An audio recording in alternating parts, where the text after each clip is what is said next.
ધોરણ 11 કોમર્સના વિદ્યાર્થીઓને નામના મૂળ તત્વો ભાગ 1 વિષયમાં હું પરેશ પટેલ આ વિડીયોમાં આપ સૌને હૃદયપૂર્વક આવકારું છું। આજે પ્રકરણ 2 વ્યવહારોની દ્વિઅસર અને ખાતાના પ્રકારનો આજે ભાગ 1 આપણે શીખીશું। આજે આ પ્રકરણનો સૌપ્રથમ વિડીયો જોઈએ છીએ આપણે મિત્રો, ધ્યાન આપીશું। વ્યવહારોની દ્વિઅસર અને ખાતાના પ્રકારો। વ્યવહારોની દ્વિઅસર એટલે શબ્દ દ્વિ એટલે બે અસરો થાય છે, ઓછામાં ઓછી દરેક વ્યવહારની બે અસરો થાય છે। અને ખાતાના પ્રકાર વિશે આપણે ચર્ચા કરીએ તો આ ચેપ્ટરની અંદર સૌપ્રથમ આપણે તેનો ગુણભાર જોઈએ તો પ્રથમ પરીક્ષામાં મિત્રો 4 ગુણનું પૂછાય છે, ત્યારબાદ દ્વિતીય પરીક્ષામાં જોઈએ તો 3 ગુણ છે, અને વાર્ષિક પરીક્ષામાં પણ 3 ગુણનો જે આ પ્રશ્ન પૂછાતા હોય છે। હવે વ્યવહારોની દ્વિઅસર અને ખાતાના પ્રકાર બીજા પ્રકરણમાં તેની જે અનુક્રમણિકા છે તો ધંધાકીય વ્યવહારનો અર્થ છે, ધંધાકીય વ્યવહારનું વર્ગીકરણ, રોકડ કે ઉધાર વ્યવહારોની ઓળખ, વાઉચર, આવા 8 મુદ્દાઓની ચર્ચા કરવાની છે। તેમાં આ વિડીયોમાં આપણે જોઈએ તો ધંધાકીય વ્યવહારનો અર્થ, ધંધાકીય વ્યવહારોનું વર્ગીકરણની આપણે ચર્ચા કરીશું, અને શોર્ટમાં રોકડ કે ઉધાર વ્યવહારની ઓળખ તેની પણ આપણે ચર્ચા કરીશું। તો જોઈએ ધંધાકીય વ્યવહારનો અર્થ, મિનિંગ ઓફ બિઝનેસ ટ્રાન્ઝેક્શન્સ। તો વ્યવહાર તો આપણે ઘણા બધા જોયા છીએ, એમાં સામાજિક વ્યવહાર હોય, રાજકીય વ્યવહાર હોય, ધાર્મિક વ્યવહાર હોય।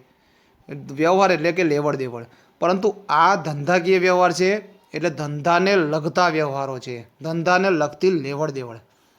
તો હિસાબો તૈયાર કરવાનું પ્રથમ પગથિયું વ્યવહારનું અસ્તિત્વ ઊભું થવું અને તેની ઓળખ છે। વ્યવહાર નહીં તો હિસાબો નહીં, નો ટ્રાન્ઝેક્શન નો એકાઉન્ટ્સ, એટલે વ્યવહાર બનવાથી જ તે આપણે તેના હિસાબો લખીએ છીએ। વ્યવહાર જ જો ના બન્યો હોય ધંધામાં તો આપણે તેના હિસાબો કઈ રીતે લખી શકીએ છીએ? વ્યવહાર શબ્દનો પ્રયોગ હિસાબી પદ્ધતિમાં કરવામાં આવે છે ત્યારે તે વ્યવહાર ધંધાનો વ્યવહાર હોવો જોઈએ। મિત્રો, વ્યવહાર ધંધાનો હોવો જોઈએ। મિત્રો, એ વ્યવહાર છે આપણા સમાજનો નહીં, આપણા મિત્ર વચ્ચેનો વ્યવહાર ના હોવો જોઈએ, પિતા પુત્રનો વ્યવહાર નહીં, એવો સામાજિક વ્યવહાર ન હોવો જોઈએ, રાજકીય વ્યવહાર ન હોવો જોઈએ। વ્યવહાર માત્ર ધંધાનો હોવો જોઈએ તો જ તેને હિસાબો લખવામાં આવે છે। ધંધાનો વ્યવહાર કેવો હોવો જોઈએ તો જોઈએ ધંધાનો આર્થિક વ્યવહાર હોવો જોઈએ। હવે આર્થિક શબ્દ એટલે તે આપણે ચર્ચા કરીએ છીએ હમણાં। આર્થિક વ્યવહારનું નાણાંમાં મૂલ્ય હોવું જોઈએ। આર્થિક વ્યવહાર એટલે જેને નાણાંમાં માપી શકાતો હોવો જોઈએ, તેનો બિન નાણાકીય ન હોવો જોઈએ, તેનું નાણાંમાં મૂલ્ય માપી શકાતું હોવું જોઈએ। ત્યારબાદ ધંધાનો વ્યવહાર રોકડ અથવા ઉધાર અથવા શાક સ્વરૂપે હોઈ શકે, એટલે રોકડ વ્યવહાર પણ ધંધાનો હોવો જોઈએ અથવા તો ઉધાર વ્યવહાર પણ એ ધંધાનો હોવો જોઈએ। ધંધાનો વ્યવહાર આંતરિક હોઈ શકે, એટલે કે ધંધાની અંદરનો જ વ્યવહાર, અને ધંધાનો વ્યવહાર બાહ્ય હોઈ શકે, એટલે ધંધાની બહારની વ્યક્તિ, ત્રાહિત વ્યક્તિ સાથેનો વ્યવહાર। એ બંને વ્યવહાર ધંધાના વ્યવહાર કહેવાય છે। એટલે વ્યવહાર શબ્દની અંદર ધંધાકીય વ્યવહારમાં વ્યવહાર ધંધાનો હોવો જોઈએ, આર્થિક હોવો જોઈએ, નાણાંમાં મૂલ્ય હોવું જોઈએ, રોકડ અથવા ઉધાર સ્વરૂપે હોય, આંતરિક વ્યવહાર હોય અથવા બાહ્ય હોઈ શકે છે। ધંધાકીય વ્યવહાર એટલે એની વ્યાખ્યા જોઈએ તો થોડી ઇમ્પોર્ટન્ટ છે, એટલે બધા યાદ રાખવી પડશે। ધંધાકીય વ્યવહાર એટલે બે કે વધુ વ્યક્તિઓ વચ્ચે ધંધા માટેની વસ્તુઓ કે સેવાની રોકડમાં અથવા અને ઉધાર શાખ પર ફેરબદલી। આવડે એવી વ્યાખ્યા છે કે ઓછામાં ઓછી કેટલી વ્યક્તિ હોવી જોઈએ? ઓછામાં ઓછી 2 કે વધુ, એટલે 2 થી વધુ વ્યક્તિઓ તો ચાલે, પણ ઓછામાં ઓછી 2 વ્યક્તિઓ હોવી જોઈએ। એક જ વ્યક્તિનો વ્યવહાર ના હોય, ડાબા હાથે વસ્તુ લીધી જમણા હાથમાં આપી, આ કંઈ વ્યવહાર ના બન્યો, બરાબર મિત્રો? એટલે 2 કે વધુ વ્યક્તિઓ વચ્ચે ધંધા માટેની વસ્તુઓ કે સેવાની, એટલે વસ્તુ હોય કે સેવા હોય, વસ્તુની અંદર માલ મિલકત એ બધી વસ્તુઓ હોય છે, અને સેવા એ પગાર ચૂકવીએ છીએ, મજૂરી ચૂકવીએ છીએ, એટલે આ લોકો આપણે સેવાના બદલામાં આપણે તેને વળતર આપીએ એ સેવા કહેવાય છે। સેવાની રોકડમાં અથવા અને ઉધાર, એટલે રોકડમાં ચૂકવો અથવા ઉધાર ચૂકવવાનું બાકી હોય તો પણ તે વ્યવહાર બને છે। એટલે ધંધાકીય વ્યવહારની વ્યાખ્યા બની ગઈ। વ્યવહારનો સ્પષ્ટ અર્થ સમજવા ઉપરની બાબતો અંગે નીચે પ્રમાણેની સમજૂતી આપવામાં આવી છે। તેનું વર્ગીકરણ જોઈએ તો ધંધાકીય વ્યવહારોનું વર્ગીકરણ, ક્લાસિફિકેશન ઓફ બિઝનેસ ટ્રાન્ઝેક્શન્સ. ધંધાકીય વ્યવહારોનું વર્ગીકરણ ધંધાના પ્રકારના વ્યવહારના પ્રકારો અને તેના લક્ષણો સ્પષ્ટ કરે છે. તો તેના પ્રકારો અને લક્ષણો સ્પષ્ટ કરવા માટે આપણે તેનું વર્ગીકરણ કરવું જોઈએ. બિન આર્થિક ધંધાકીય આર્થિક વ્યવહારો જ ચોપડે નોંધવામાં આવે છે. આપણે આર્થિક વ્યવહારો હોય ચોપડે નોંધીશું અને બિન આર્થિક વ્યવહારો ચોપડે નોંધવામાં આવતા નથી. ધંધાકીય વ્યવહારોનું વર્ગીકરણ નીચે પ્રમાણે કરી શકાય છે. આપણે નીચે આકૃતિ પણ બનાવી છે આ રીતે ચાર્ટ સ્વરૂપે. આર્થિક વ્યવહાર, ઇકોનોમિક ટ્રાન્ઝેક્શન્સ. જે વ્યવહાર આપણે આ ચોપડે નોંધવાનો હોય છે, જેનું નાણાંમાં મૂલ્ય માપી શકાય છે, તે આર્થિક વ્યવહાર છે. આર્થિક વ્યવહારના પ્રકારોની અંદર આવશે રોકડ કે ઉધાર વ્યવહારની દ્રષ્ટિએ તેના બે પ્રકાર પડે છે, ત્રણ પ્રકાર છે સોરી. રોકડ વ્યવહાર, ઉધાર વ્યવહાર અને અન્ય વ્યવહાર. આ બધાની વિગતવાર ચર્ચા આપણે પછી કરીએ છીએ. આંતરિક અને બાહ્ય વ્યવહારની દ્રષ્ટિએ જોઈએ તો બે પ્રકાર છે, આંતરિક વ્યવહાર અને બાહ્ય વ્યવહાર. અને બીજું છે બિન આર્થિક વ્યવહાર. એટલે મુખ્ય ધંધાકીય વ્યવહારના મુખ્ય બે પ્રકાર છે. કયા બે? તો આર્થિક વ્યવહાર અને બિન આર્થિક વ્યવહાર. હવે આર્થિક વ્યવહારના પણ બે પ્રકારો છે, એક રોકડ કે ઉધાર વ્યવહારની દ્રષ્ટિએ અને આંતરિક કે બાહ્ય વ્યવહારની દ્રષ્ટિએ. એટલે તેની જે આપણે આકૃતિ સ્વરૂપે જોઈએ તો ધંધાકીય વ્યવહાર કોષ્ટક સ્વરૂપે તેના બે પ્રકાર છે. સૌપ્રથમ આર્થિક વ્યવહાર અને બિન આર્થિક વ્યવહાર. હવે આર્થિક વ્યવહારના પ્રકારો પડે છે, પરંતુ બિન આર્થિક વ્યવહારના પ્રકારો પડતા નથી. બિન આર્થિક વ્યવહારની વાર્તા અહીંથી જ પૂરી થઈ જાય છે. કેમ કે બિન આર્થિક વ્યવહાર એવા વ્યવહાર છે કે જેનું નાણાંમાં મૂલ્ય માપી શકાતું નથી. નાણાંમાં જે ના માપી શકાય તે વ્યવહારને આપણે લખવો કઈ રીતે? એટલે એ વ્યવહારની આપણને ધંધાની અંદર જરૂર હોતી નથી. એવા વ્યવહારોની નોંધ કરવી જરૂરી નથી. એટલે બિન આર્થિક વ્યવહારની સ્ટોરી અહીં સમાપ્ત થાય છે. તો માત્ર ને માત્ર આપણે આર્થિક વ્યવહારોની ચર્ચા કરવાની છે. આખું એકાઉન્ટ આપણે આર્થિક વ્યવહારોનું લખવાનું છે, વ્યવહારને ઓળખવાના છે. આર્થિક વ્યવહારના બે પ્રકાર છે, રોકડ અને ઉધાર વ્યવહાર. રોકડ વ્યવહાર, ઉધાર વ્યવહાર અને અન્ય વ્યવહાર. અને આંતરિક કે બાહ્ય વ્યવહાર જોઈએ તો તેના પણ બે ભાગ પડે છે, આંતરિક વ્યવહાર અને બાહ્ય વ્યવહાર. એટલે આટલા બધા વ્યવહારો આર્થિક વ્યવહારના પ્રકારો જોવા મળે છે. અને બિન આર્થિક વ્યવહારનો કોઈ પ્રકાર છે નહીં. બિન આર્થિક વ્યવહારની માત્ર વ્યાખ્યા કાફી છે. જોઈએ સૌપ્રથમ આપણે આર્થિક વ્યવહારોની ચર્ચા કરીએ. Economic transactions. ધંધાના ચોપડામાં ધંધાના આર્થિક વ્યવહારો જ નોંધવામાં આવે છે. એટલે માત્ર ને માત્ર આર્થિક, અર્થ એટલે નાણું, આર્થિક એટલે નાણાકીય વ્યવહારો નોંધવામાં આવે છે. ધંધાના એવા વ્યવહારો જેમનું નાણાંમાં મૂલ્ય માપી શકાય, અંડરલાઈન કરેલી છે, ધ્યાન આપજો. અને જ્યાં નાણાંની લેવડ દેવડ તાત્કાલિક રોકડમાં અથવા ભવિષ્યમાં થવાની હોય તેને આર્થિક વ્યવહારો કહેવામાં આવે છે. એટલે બે વસ્તુ છે, એક નાણાં મૂલ્ય માપી શકાતું હોવું જોઈએ અને નાણાંની લેવડ દેવડ તાત્કાલિક થવી જોઈએ અથવા તો ભવિષ્યમાં થવાની હોય. એટલે રોકડ હોય કે ઉધાર હોય વ્યવહાર, તેને આર્થિક વ્યવહાર કહેવામાં આવે છે. ભવિષ્યમાં થનાર નાણાંની લેવડ દેવડ અંગે વર્તમાનમાં દેવાદાર લેણદારનો સંબંધ ઊભો થાય તેવા વ્યવહારોનો આર્થિક વ્યવહારોમાં સમાવેશ થાય છે. એટલે આર્થિક વ્યવહારના બે અગત્યની બાબતો છે. એક, મિલકત, માલ કે સેવા સામે રોકડની લેવડ દેવડ થવી જોઈએ. મિલકત હોય, માલ હોય કે સેવા હોય, તેની સામે રોકડની લેવડ દેવડ તાત્કાલિક થવી જોઈએ. અથવા બીજું, મિલકત, માલ કે સેવા હોય તેની સામે શાખ પરના વ્યવહારના કારણે દેવાદાર લેણદારનો સંબંધ ઊભો થવો જોઈએ. એટલે રોકડ વ્યવહાર હોય તો રોકડની લેવડ દેવડ થાય, અથવા શાખનો ઉધાર વ્યવહાર હોય તો લેણદાર દેવાદારનો સંબંધ ઊભો થાય છે. જે સંબંધ અત્યાર સુધી આપણો હતો નહીં અને નવો જે લેણદાર દેવાદારનો સંબંધ ઊભો થયો તેવા વ્યવહારો. આ બે બાબતોમાંથી એક બાબતોનું જો પાલન થાય તો વ્યવહારને નાણાંમાં માપી શકાય અને પરિણામ સ્વરૂપે તે વ્યવહાર આર્થિક વ્યવહાર બને છે. એટલે આર્થિક વ્યવહારને ઓળખવું હોય મિત્રો તો બે વસ્તુ ધ્યાનમાં આપવાની, કે રોકડની લેવડ દેવડ થાય છે કે શાખનો સંબંધ બંધાય છે, એ ધ્યાન આપીશું. બરાબર. હવે ધંધાકીય આર્થિક વ્યવહારનું મુખ્ય લક્ષણ તેનું નાણાંમાં મૂલ્ય હોય છે. એટલે કે જે વ્યવહારને નાણાંમાં માપી શકાય તે વ્યવહાર આર્થિક વ્યવહાર છે અને આર્થિક વ્યવહારો ચોપડામાં નોંધવામાં આવે છે. હવે ઉદાહરણ આપ્યું છે, દાખલા તરીકે રાધે ધંધો કરે છે, ₹30,000ના લાકડાની ખરીદી કરવામાં આવી. આ વ્યવહાર રાધેશ્યામના ધંધાનો વ્યવહાર કહેવાય. રાધેશ્યામ દ્વારા પોતાના ચોપડામાં આ વ્યવહાર ખરીદી તરીકે નોંધવામાં આવશે. એના માલની ખરીદી છે એટલે ખરીદી તરીકે નોંધાશે. આગળ જોઈએ, તો આર્થિક વ્યવહારોનું વર્ગીકરણ સૌપ્રથમ રોકડ કે ઉધાર વ્યવહારની દ્રષ્ટિએ આર્થિક વ્યવહારનું વર્ગીકરણ આપણે કોષ્ટકમાં જોયેલું. તો સૌપ્રથમ પ્રકાર હતો રોકડ કે ઉધાર વ્યવહારની દ્રષ્ટિએ. તો તેના 3 પ્રકારો છે: રોકડ વ્યવહાર, ત્યારબાદ છે ઉધાર વ્યવહાર અને અન્ય વ્યવહાર. બરાબર. તો સૌપ્રથમ આપણે રોકડ વ્યવહારની ચર્ચા કરીએ. કયા વ્યવહારને રોકડ વ્યવહાર કહેવામાં આવે છે? Cash transactions. આ પ્રકારના વ્યવહારોમાં માલ મિલકતના બદલામાં નાણાં કે સેવાના બદલામાં નાણાં ચૂકવવામાં આવે છે અથવા નાણાં મળે છે. એટલે માલ હોય, મિલકત હોય કે સેવા હોય, તેના બદલામાં આપણે નાણાં તાત્કાલિક ચૂકવવામાં આવે છે અથવા તો આપણને નાણાં મળે છે. તે વ્યવહાર બધા રોકડ વ્યવહાર છે. એટલે કોઈપણ વ્યવહારમાં એક છેડે રોકડની લેવડ દેવડ થવી જોઈએ. તે વ્યવહારને રોકડ વ્યવહાર કહેવામાં આવે છે. મિલકત સામેના વ્યવહાર. રોકડ વ્યવહારનો પહેલો પ્રકાર છે મિલકત સાથેના જે રોકડ વ્યવહારો છે, માલ સાથેના રોકડ વ્યવહારો અને સેવા અંગેના રોકડ વ્યવહારો. હવે જોઈએ મિલકત સાથેના રોકડ વ્યવહાર. તો નાણાં ચૂકવીને મિલકત ખરીદવામાં આવે છે અથવા તો મિલકતના વેચાણમાંથી નાણાં મળે છે.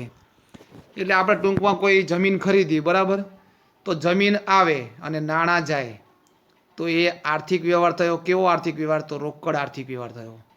હવે જમીન આપણે વેચી હોય તો જમીન જાય છે, મિલકત જાય છે, પણ સામે રોકડ આવે છે, તો એ મિલકત સાથેનો રોકડ વ્યવહાર કહેવાય. એવી રીતે ધંધા માટે ફર્નિચર ખરીદ્યું, ફર્નિચર મિલકત છે તો મિલકતની ખરીદી, બરાબર. એવી રીતે સ્કૂટર ખરીદ્યું, સ્કૂટર વેચ્યું, તો આ બધું છે મિલકત સાથેનો રોકડ વ્યવહાર. તેવી રીતે માલ સાથેના રોકડ વ્યવહાર એટલે માલની સામે રોકડ આવે અથવા તો રોકડ જાય. એવી તો નાણાંના બદલામાં માલ ખરીદવામાં આવે. તો ધંધામાં માલ આવ્યો પણ એ સામું શું ગયું? તો રોકડ ગઈ, તો એ રોકડ વ્યવહાર કહેવાય. અથવા માલના વેચાણમાંથી નાણાં મળે એટલે માલ જાય છે, સામે નાણાં મળે છે, રોકડ આવે છે, આ કહેવાય રોકડ વ્યવહાર. દાખલા તરીકે 15,000નો માલ રોકડીથી ખરીદ્યો તો એ પણ થયો આપણો રોકડ વ્યવહાર. ₹18,000નો માલ રોકડીથી વેચ્યો એટલે માલનું ખરીદી અથવા માલનું વેચાણ એ માલ સાથેનો રોકડ વ્યવહાર છે. ત્યારબાદ સેવા અંગેના રોકડ વ્યવહાર.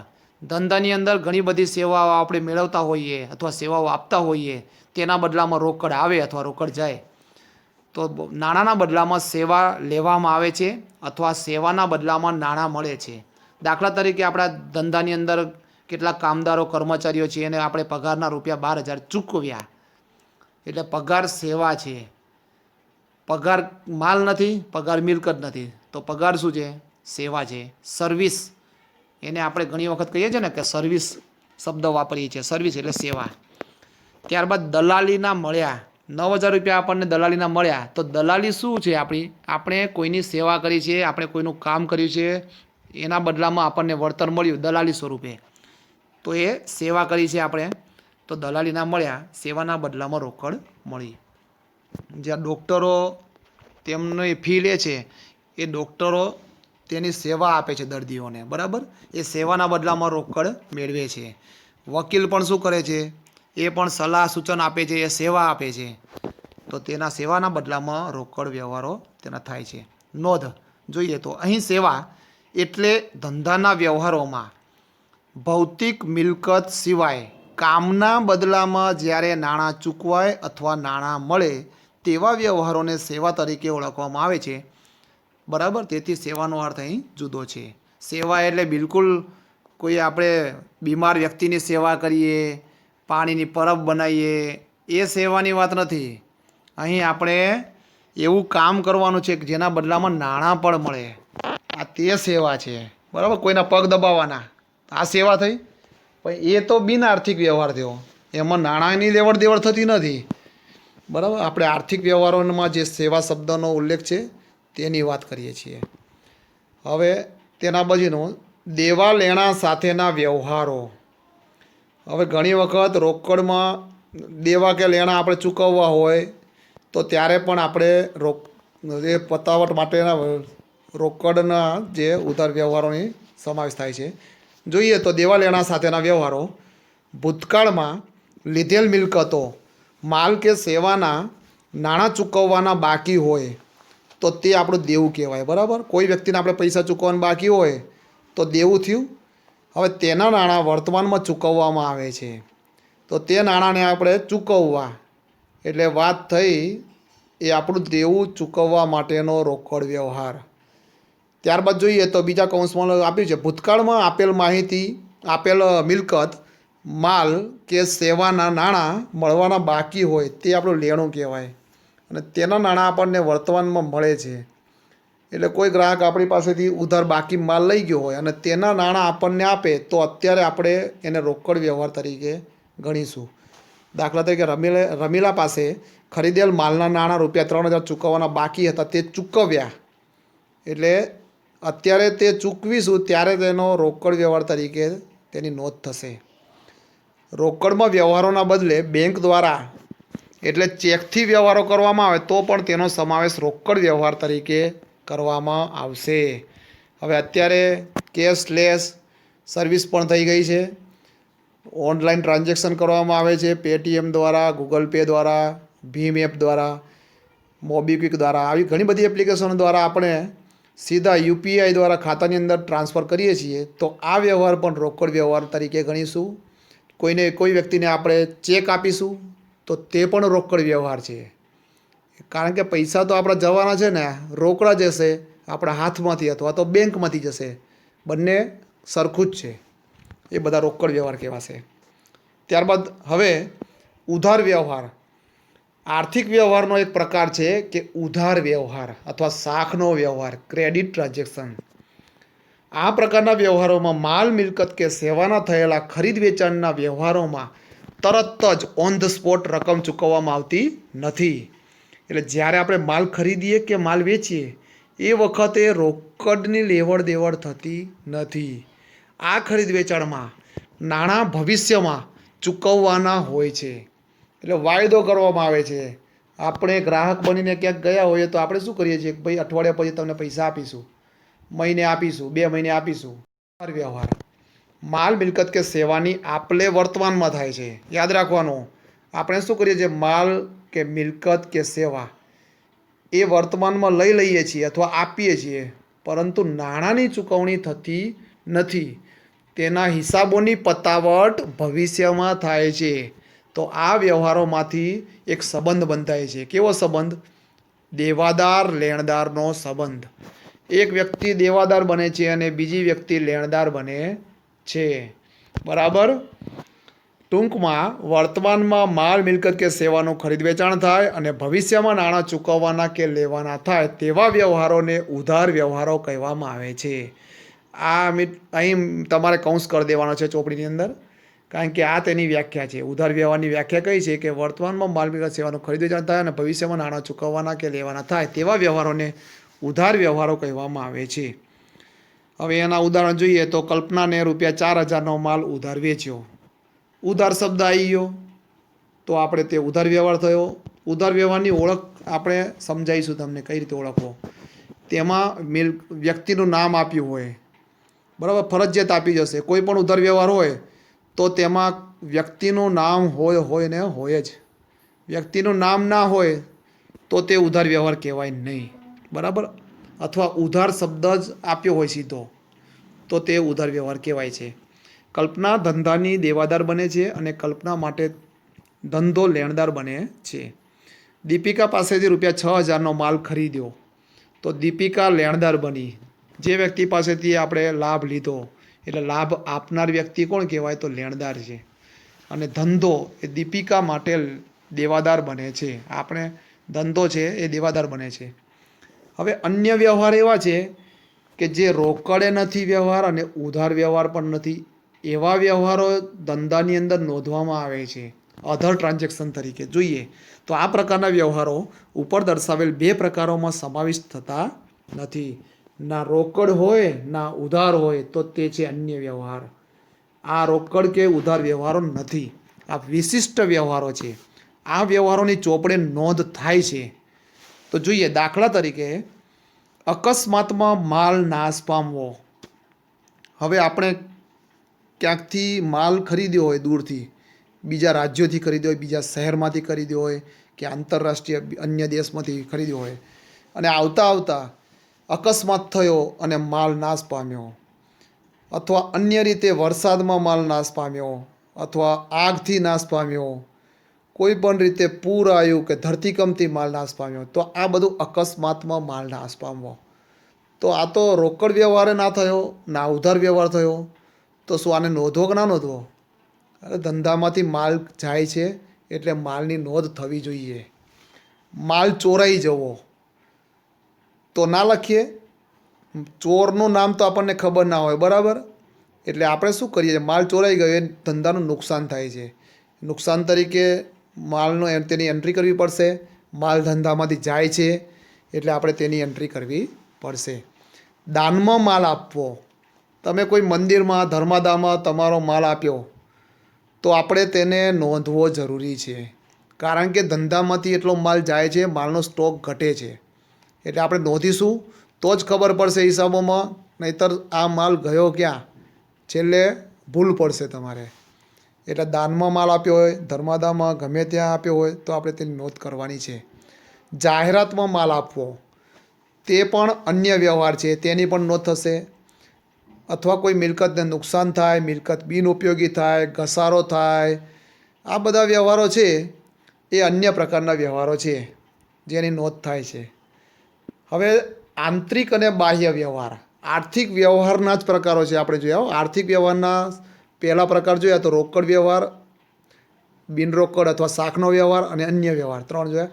ત્યારબાદ જોઈએ તો આંતરિક વ્યવહાર અને બાહ્ય વ્યવહાર. હવે આંતરિક વ્યવહાર, ઇન્ટરનલ ટ્રાન્ઝેક્શન જોઈએ તો ધંધાના અમુક વ્યવહારમાં અન્ય પક્ષકારની જરૂર હોતી નથી. એટલે કોઈ ત્રીજો વ્યક્તિનું કામ નથી, આપણા ધંધાની અંદરનો વ્યવહાર છે. આ વ્યવહારો ધંધામાં જ થતા હોય છે. અહીં અંડરલાઈન કરવાની છે. તમારા પાઠ્યપુસ્તકમાં પણ પેન્સિલ વડે તમે અંડરલાઈન કરવાનું રાખો મિત્રો. પેન્સિલ વડે નીચે લીટી કરશો તો તમારે શું થશે કે ભવિષ્યમાં ફરી વખત એ બુક વાંચવાનું થાય ત્યારે એ મહત્ત્વનો મુદ્દો વાંચ્યા વગર જતો રહે નહીં, અને એના પર ખાસ ધ્યાન રહે. એટલે આપણે અંડરલાઈન કરીએ છીએ. એટલે આ વ્યવહાર ધંધામાં જ થતા હોય છે. આ વ્યવહારો હિસાબી ચોપડામાં નોંધવામાં આવે છે. દાખલા તરીકે મિલકત પર ઘસારો, આંતરિક વ્યવહાર છે. મિલકત ઘસાવી, બરાબર? એમાં કોઈ ત્રાહિત વ્યક્તિની જરૂર ખરી? કોઈ ત્રીજો વ્યક્તિ આવીને ઘસી જવાનો? ના. આપણા આ ઘસારો એ અંદરની જે યંત્રો પર ઘસારો હોય, મોટરકારનો ઘસારો હોય, ફર્નિચરનો ઘસારો હોય, કોઈ પણ મિલકતનો ઘસારો થવો હોય, આંતરિક વ્યવહાર છે. મિલકત અપ્રચલિત થવી, અપ્રચલિત એટલે કે ફેશન જતી રહે, જૂની થઈ જવી. નવી ટેકનોલોજી આવી હોય ત્યારે જૂની જે મિલકત હોય આપણી જૂની ટેકનોલોજીની એ અપ્રચલિત થઈ જાય છે, એટલે તેની કિંમત ઘટી જાય છે. એટલે મિલકતની કિંમત ઘટવી એનું નામ ઘસારો છે. એટલે ક્યારેક મિલકત અપ્રચલિત થઈ જાય છે. મિલકત સારી કન્ડિશન હોય છે પણ ઘણી વખત ફેશન જૂની થઈ જાય છે, બરાબર? કુદરતી આપત્તિથી નુકસાન થવું. કુદરતી આપત્તિ તો ભયંકર કુદરતી આપત્તિ ચાલે છે.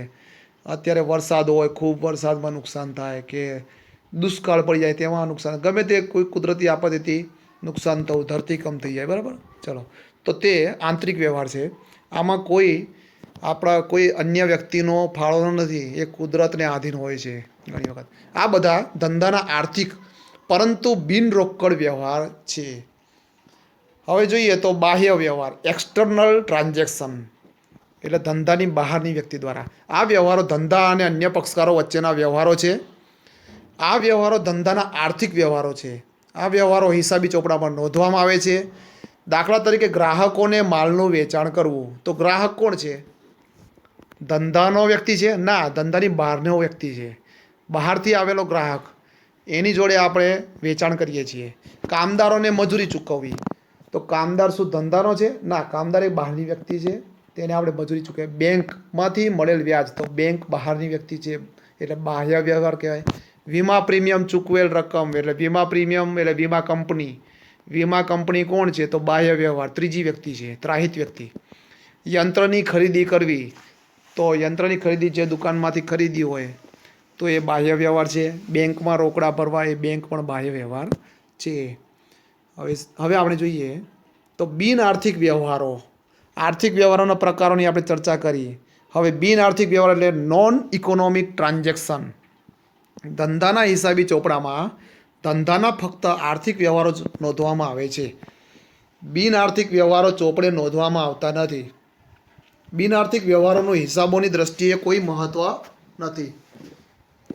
એટલે કે હિસાબો લખીએ એ વખતે બિન આર્થિક વ્યવહારોની અવગણના કરવામાં આવે છે. એટલે એ વખતે લખી જ દેવાનું કે આ વ્યવહાર બિન આર્થિક વ્યવહાર છે, જેની હિસાબી ચોપડામાં કોઈ નોંધ થવાની નથી. બરાબર. તો હવે તેની વ્યાખ્યા જોઈએ.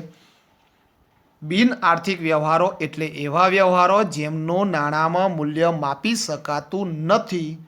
આગળ શબ્દ જ આવી ગયો ને, બિન આર્થિક. એટલે આર્થિકનું વિરુદ્ધાર્થી શું આવે? બિન આર્થિક. બરાબર. એટલે બિન શબ્દ લાગ્યો એટલે તેનું વિરુદ્ધાર્થી શબ્દ થઈ ગયો. એટલે આર્થિક એટલે જેનું નાણાંમાં મૂલ્ય માપી શકાય તે વ્યવહાર આર્થિક કહેવાય, અને બિન આર્થિક એટલે જે વ્યવહારોનું નાણાંમાં મૂલ્ય માપી શકાતું નથી તે બિન આર્થિક વ્યવહાર છે. ઇમ્પોર્ટન્ટ છે, આઈએમપી છે મિત્રો, વ્યાખ્યા યાદ રાખજો. દાખલા તરીકે 1 મહિના પછી માલ મોકલવાનો ઓર્ડર મળ્યો. હવે કોઈ વ્યક્તિ આપણને ફોન કર્યો ધંધામાં કે ભાઈ આપણને 1 મહિના પછી આટલો માલ મોકલી આપશો. તો આપણે માલ મોકલ્યો તો નથી ને, ખાલી ઓર્ડર લીધો છે ને. અથવા આપણે કોઈ વેપારીને ઓર્ડર આપ્યો હોય કે ભાઈ દિલ્હી આપણે કોઈને ફોન કર્યો અથવા ઈમેલ કર્યો કે આટલો માલ અમને જોઈશે. હજુ જોઈશે, આપ્યો નથી, માલ મળી ગયો નથી. જ્યારે માલ મળે ને ત્યારે વ્યવહાર આર્થિક બને. બરાબર. એટલે ખાલી માત્ર ઓર્ડર કરવો, એમાં કંઈ નાણાંનું મૂલ્ય માપી શકાતું નથી. ઓર્ડરનો અમલ થાય ને ત્યારે તેની નોંધ થાય છે. ત્યારબાદ ધંધાના વિસ્તરણ માટે સલાહકારો સાથે મિટિંગનું આયોજન કર્યું. હવે આપણે રોજે રોજ જે તે બાબતની કોઈ મિટિંગ કરીએ, મિટિંગનું આયોજન કર્યું. તેમાં શું થયું? કોઈ નાણાંની લેવડ દેવડ થઈ? એ વ્યવહારને માપી શકાય? આયોજન તો આપણે ઘણા બધા કરીએ છીએ.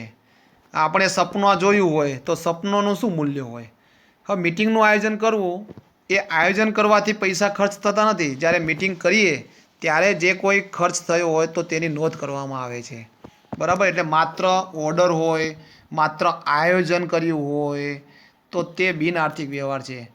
ધારો કે કોઈ કર્મચારી નિવૃત્ત થયો હોય તો તેને આપણે પૈસા ચૂકવીએ, એ બરાબર છે. પણ આમાં ઘણી વખત તે કર્મચારીની વેલ્યુ લખવામાં આવતી નથી. બરાબર. તેની ધંધાને અસર પડે છે 100%, પરંતુ તે વ્યવહાર બિન આર્થિક વ્યવહાર છે. કર્મચારીઓ હડતાલ પર ગયા તો હડતાલની નોંધ કેટલી, મૂલ્ય શું?